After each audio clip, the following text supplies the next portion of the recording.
Good morning, everyone.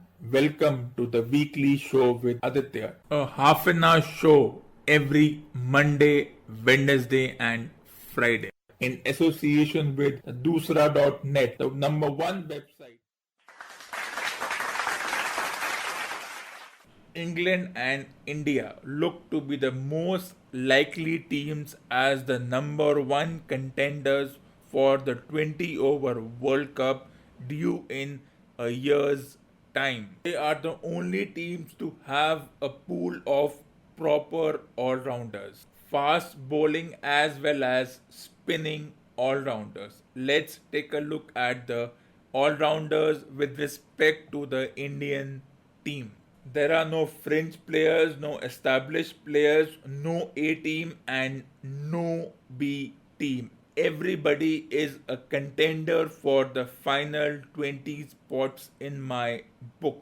Hardik Pandya, Shivam Dubey, Bhuvneshwar Kumar, Deepak Chahar, Vijay Shankar are my fast bowling all-rounders. Jadeja, Washington Sundar, Kunal Pandya, Akshar Patel are my spinning all-rounders. In fact, these individuals not only confirm their spots for the 20 over World Cup in 2020 but for the 2023 50 over World Cup. And if it is the question of who would open, I would open with Virat Kohli and Rohit Sharma, with Rahul at number 3, Iyer at number 4, Pant at number 5, and with the requirement of the team, I would slot in two of those all rounders in the team. There should be no cap of the number of players a team can send. The ICC can leave it to the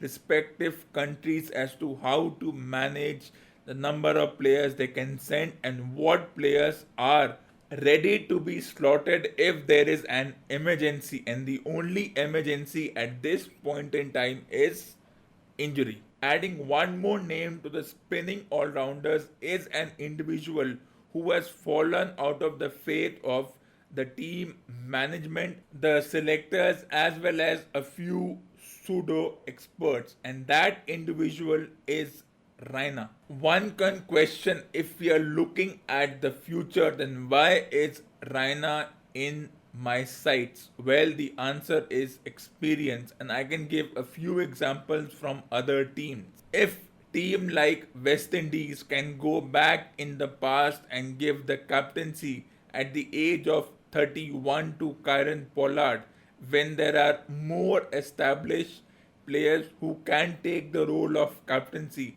then Raina is in my team. And a glaring example of being stuck in the past was the selection of Riddhiman Saha.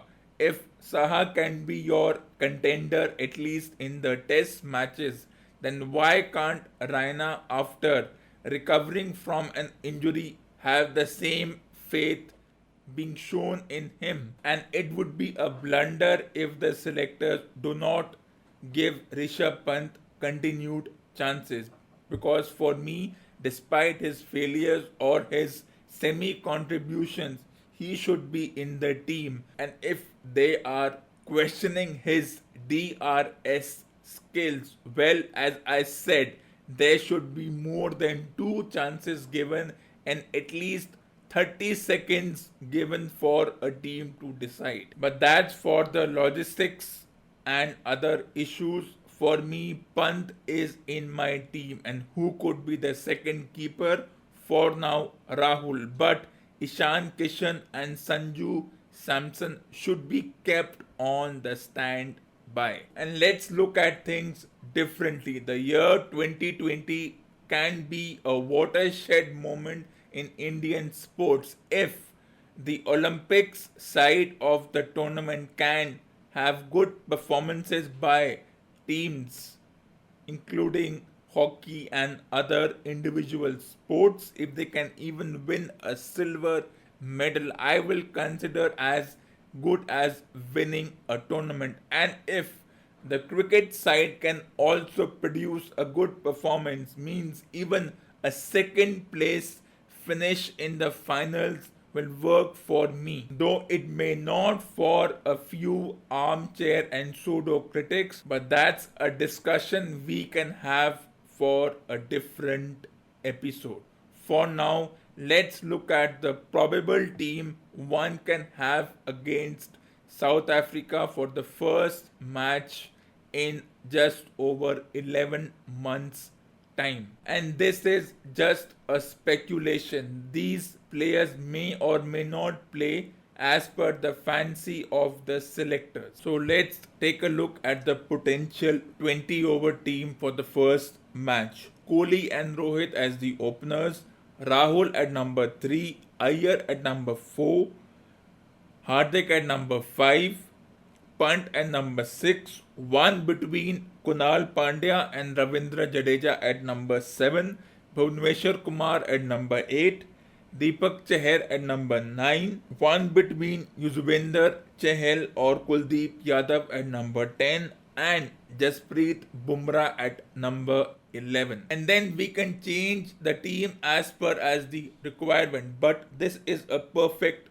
team. You have 4 fast bowlers and 2 spinners. Of course, people question why do we need so many all-rounders? Well, the definition of all-rounders is relative. And as far as the contribution of Pant is concerned, well, he doesn't have to score 50 runs to prove a point. He is trying.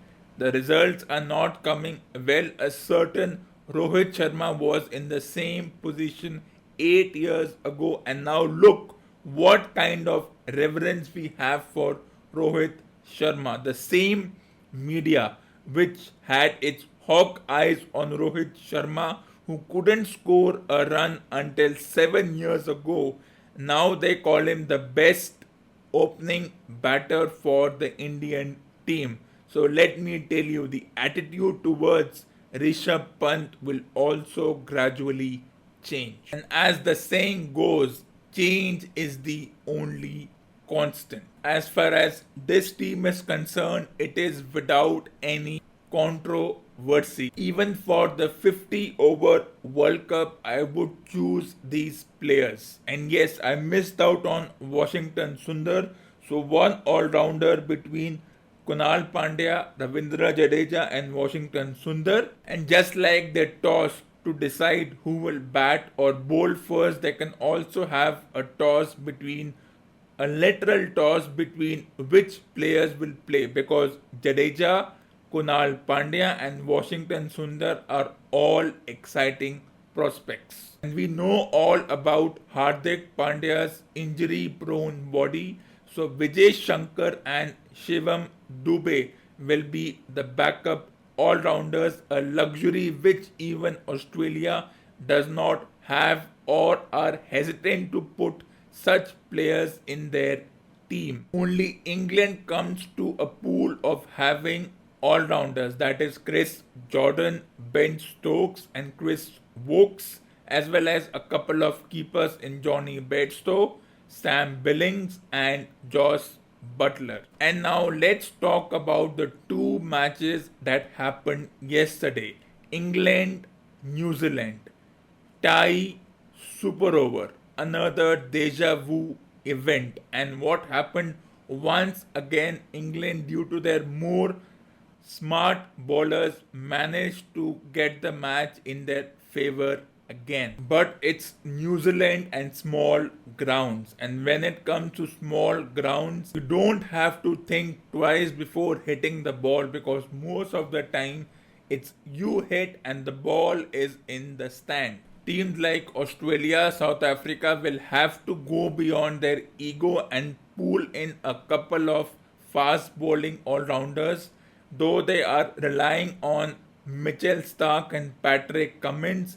It would be better if they bring back a James Faulkner from the vault, or even allow a Mitchell Marsh to do the job by being the number 1 all-rounder, because Australia has a good team but they lack a good player, or selectors don't have faith in anyone with respect to this situation. Though at this point, Australia are putting all their money on Ashton Agar as the all-rounder, but it would be better if they can get a fast bowling all-rounder or just give opportunities to someone like Patrick Cummins to, let's say, come up the order at number 3 or number 4 and try to accelerate, then it will be justified, because terms like form and experience are alien as far as 20 over is concerned. For the Indian team, the best solution would be that the players who are not selected are allowed to play in the Australian T20 tournament, that is the Big Bash League, so they are ready mentally as well as they are acclimatized to the conditions, and when needed, they can be showed up. They don't have to waste time traveling. But the policy of the board not allowing players to play in other T20 leagues has to be changed. And let's hope this happens, because it will be a win-win situation for one and all. But then this may not work, because in Australia the T20 domestic league starts in December. The World Cup will be over by November. So the other solution is send players who are on the fringe of the selectors' radar to as many domestic T20 tournaments as possible. That is the one in England, the one in South Africa, so that they are ready for this. The board can send a few players to the 20 over Australian domestic tournament right now, because that will be a much better practice than playing in some obscure T20 tournament in India, which will have no impact on their experience. The India Bangladesh final match, it was tied at one game each, and India was under pressure because Bangladesh was being hailed as the team to take away the game. And despite their fluke performance in the first match, a mediocre performance in the second match, still the Bangladesh team was being hailed as the favorite after controversies had struck the board prior to the tournament.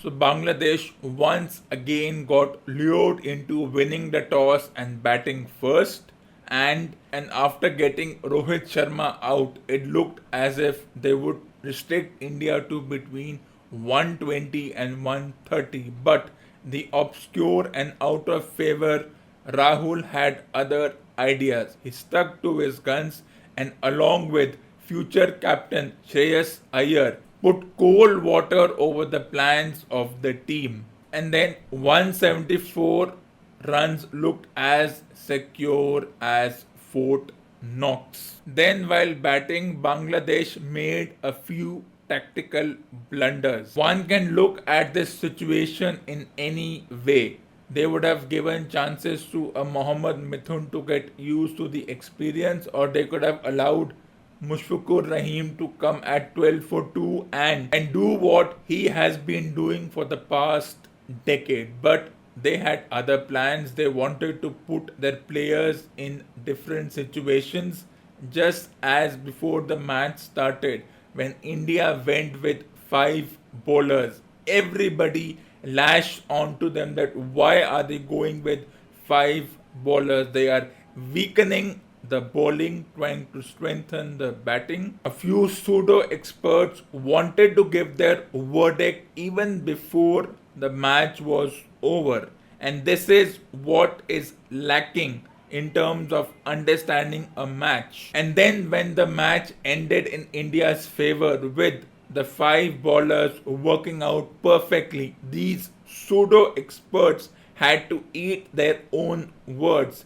They had no idea what to say when their harsh criticism or declaring a verdict even before the evidence was presented in terms of a result had to eat their own words. They were flummoxed, they were perplexed.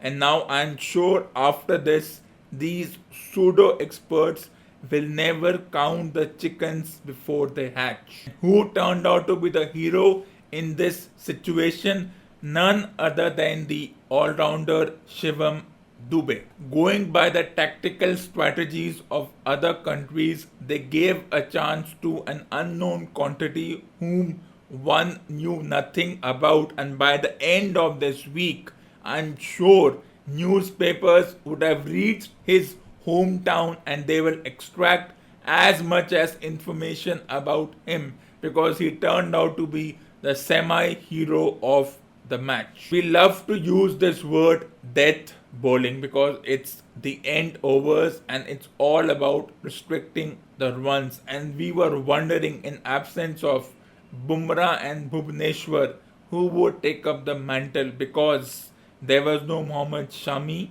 there was no Umesh Yadav.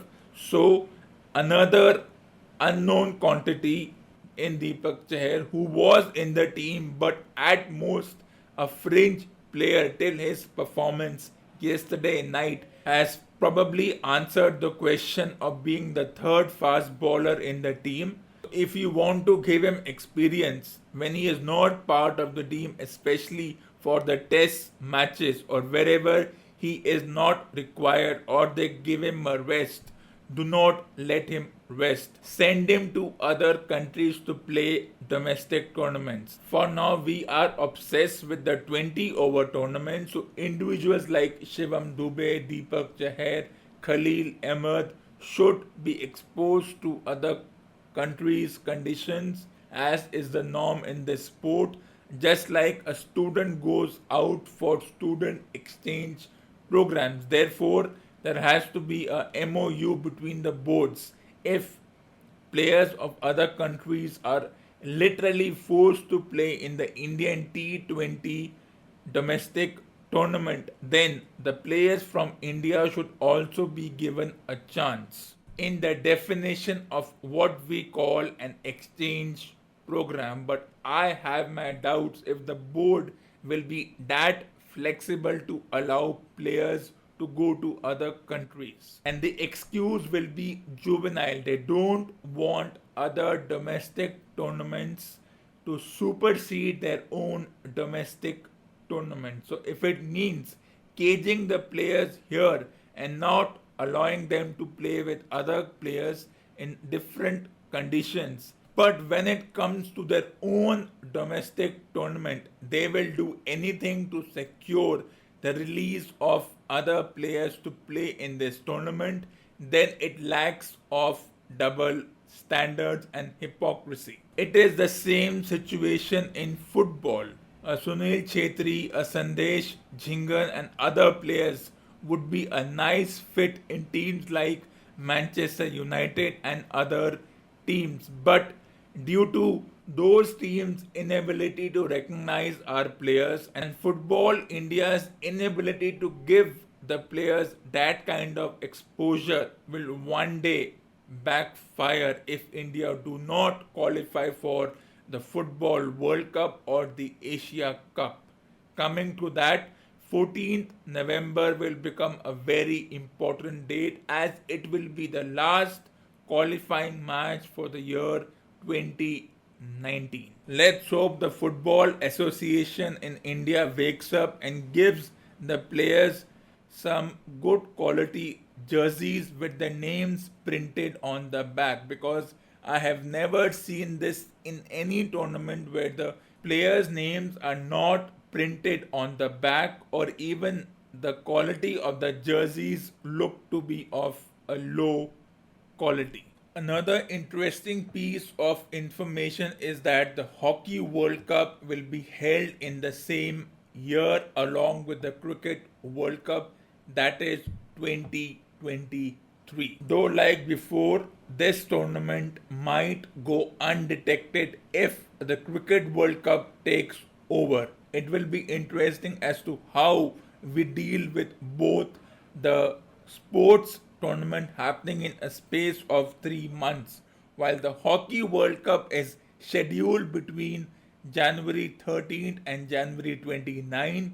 The Cricket World Cup, though the dates are not finalized, will be scheduled between February and March as has been the norm before. And though this is a far fetched situation, imagine if India can win both the World Cups simultaneously.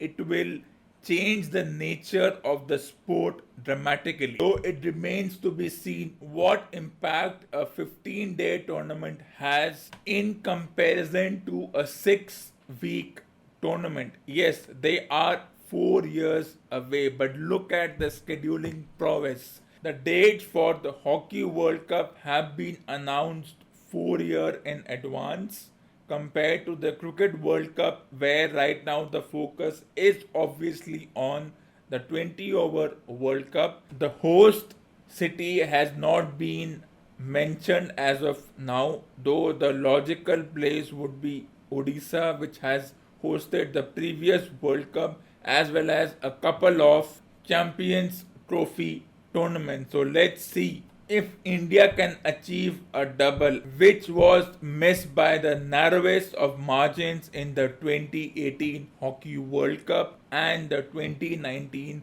Cricket World Cup.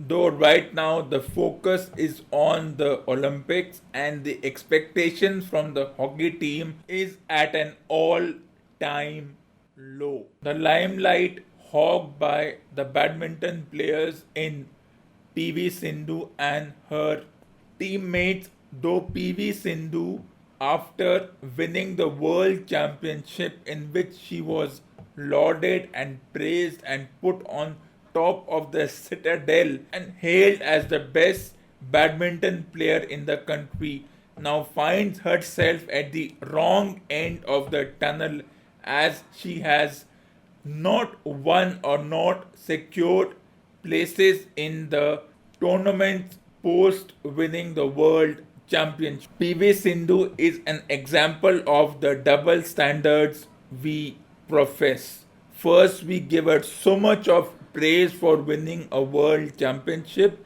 and then in the tournaments post this world championship tournament, she does not secure or does not go to the second rounds of these open tournaments. Then she is given harsh criticism once again for absolutely no fault of hers. There is so much of pressure even in a sports like badminton that you have to win each and every tournament, though it may be significant or not, that happens. So we have to be careful when we profusely praise a person for doing well in one tournament, and then we cannot withdraw our support or our appreciation for the players if in the consecutive tournaments they are not able to proceed to the various levels. This is reminiscent of our immaturity. We could have left her alone even if she had won the championship. We would have allowed her to play the tournaments post the championship, because after getting so much of praise, there was so much pressure on her to continue that good work that she was confused that if she lost, she would once again get scathing and negative comments. And yes, you are a public figure, you are expected to do well, but who makes such individuals public figure? We make public figure and gods and goddesses out of PV Sindhus and Virat Kohlis. If we stop this practice, then they would perform quietly without being under pressure all the time. But then this is a catch 22 situation. If we do not highlight the performances, then it will look as if we do not care about our athletes. And if we overpraise them and then in the consecutive tournaments their performance does not match up to the previous tournaments, then it does not take long to show our hypocrisy and turn the tables on that particular athlete. And it is the same story in academics. You may get 100% in class 12, but it does not mean that you will continue the performance in college, because as one says, college is a different ball game and it has to be more than getting first rank or emulating the performances in school where an individual is protected, spoon fed, unlike college where you have to fend for yourself at every stage. This particular dichotomy has to end. Forget sports person, the two most talked about public figures at this time are pollution and plastic, and how they are wreaking havoc in our lives. Though we are aware that pollution did not emerge yesterday or as the norm is 4 years ago. Once again, the over reliance on data has confused us. We keep debating as to what is the source of pollution. Is it as evocative as the farm fires or the one from Diwali, or is it vehicular pollution for which we introduce balmy solutions like increasing the parking tickets or odd and even? We can talk about these two at a later point in time, but for me, there is only one way to overpower vehicular pollution. It is not about the number of cars on the road, it is about traffic management. If everyone, and yes, this is a very ideal situation, if every one of the vehicle drivers follow the lane, that is, they do not zigzag, do not overtake unnecessarily, it will put less pressure on the engine and less gas will be used, so it will produce less pollution. It may not look like the ideal scientific research kind of a solution, but it is common sense. One talks about taking public transport such as metros, buses, and taxis.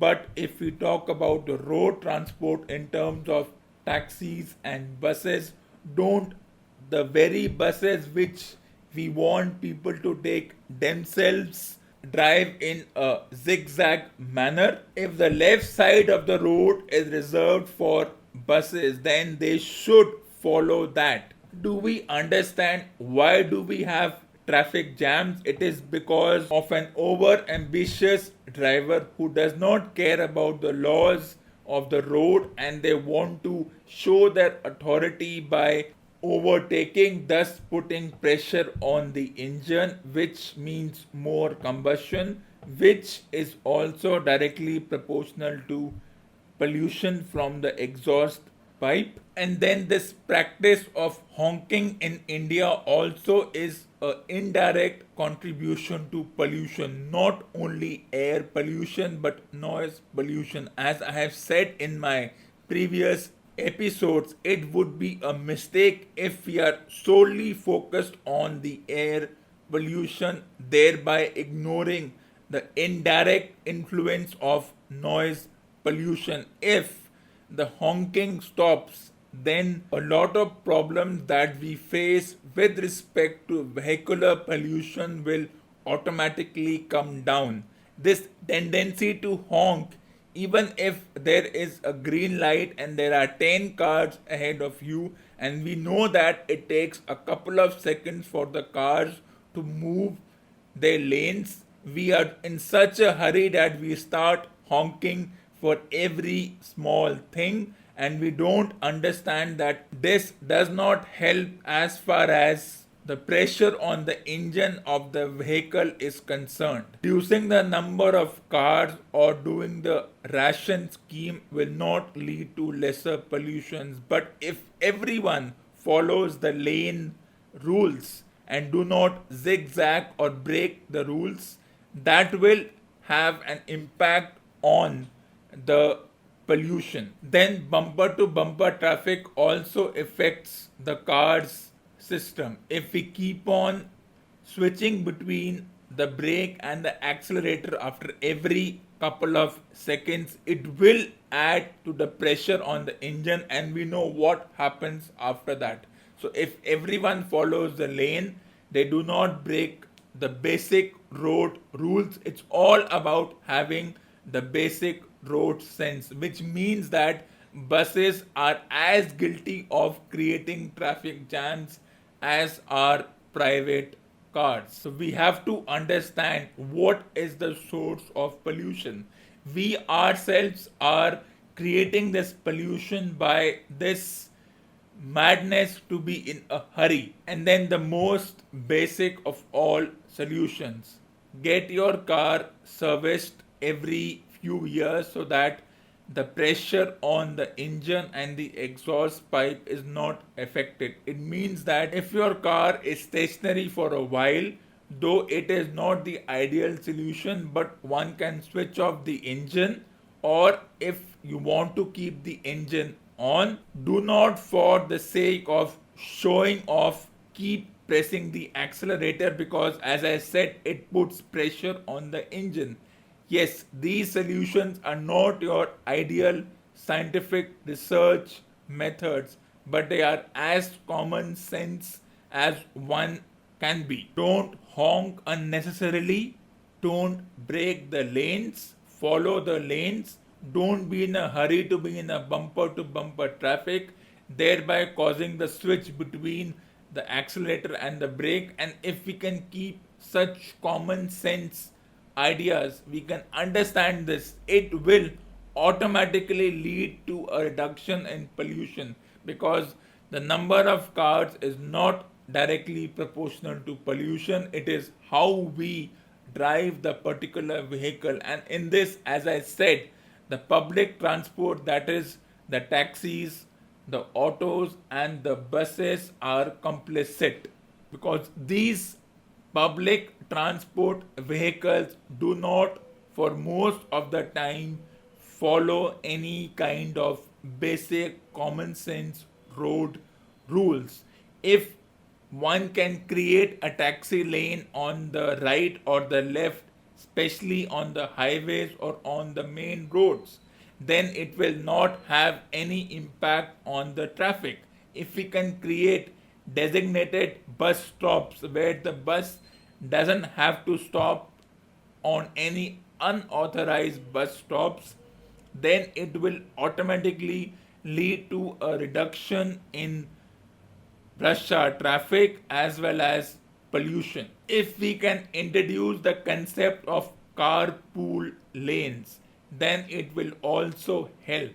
Such basic common sense things have to be looked at before going into this mindset about how more number of cars lead to pollution. If you drive zigzag, if you do not follow the rules, if you switch between accelerator and brake simultaneously and regularly, it will have an impact on your vehicles.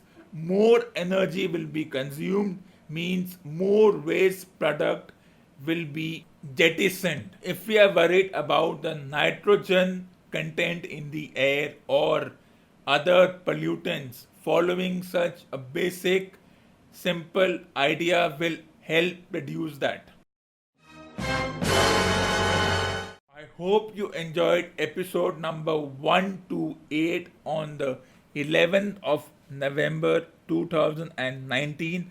I will be back soon with another episode. Stay tuned to this network.